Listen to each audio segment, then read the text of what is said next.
Ating tutukan ang PNP Good Deeds and Amazing Feats sa nakalipas na linggo, hatid ng Quezon Police Provincial Office, sa ilalim ng pamumuno ni Police Colonel Leden D. Monte, Provincial Director ng Quezon Police Provincial Office, ating tunghayan sa PNP Good Deeds and Amazing Feats. Noong ika-4 ng Agosto nagbigay ng seguridad ang mga kapulisan ng 3rd Platoon 2nd Quezon PMFC sa ilalim ng pamumuno ni Police Major Nicanor F. Villarreal, Platoon Leader, kung saan nagbigay ang mga ito ng seguridad habang naglilinis ang mga barangay official, bunot ng bagyo sa barangay Mabini Ibaba Macalelon Quezon. Labis-labis ang pasasalamat ng mga residente sa seguridad na ibinigay ng mga kapulisan sa mga ito. Samantala, noong ika-8 naman ng Agosto, Police Visibility at Traffic Assistance naman ang handog ng mga kapulisan para sa mga mag-aaral ng Barangay 7 Poblacion General Luna, Quezon.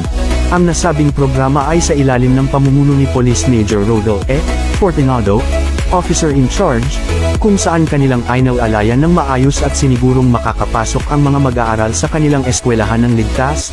Pasasalamat naman ang naging sukli ng mga magulang sa serbisyong handog ng mga kapulisan, sinisiguro naman ng General Luna Municipal Police Station na patuloy ang kanilang pagsasagawa ng ganitong aktibidad upang matiyak ang kaligtasan ng mga mag-aaral. Noong ika-7 ng Agosto taong kasalukuyan, Police Security Assistance ang naging handog ng San Narciso Municipal Police Station para sa mga mag-aaral ng Central Elementary School, Barangay Pagdadamayan San Narciso, Quezon. Sa nasabing programa sinigurado ng ating mga kapulisan ang kaligtasan ng mga mag-aaral patungo at palabas ng eskwelahan, layunin ng ating mga kapulisan na masigurado ang kaligtasan at maipadama sa ating mamamayan ang serbisyo ng ating mga kapulisan sa mga ito. At sa huli noong ika-9 ng Agosto taong kasalukuyan, Police Visibility at Traffic Assistance din ang naging handog ng Agdangan Municipal Police Station, sa ilalim ng pamumuno ni Police Captain Joe Alvarez, Officer in Charge, kung saan kanilang binantayan ang mga estudyanteng pumapasok at lumalabas sa paaralan.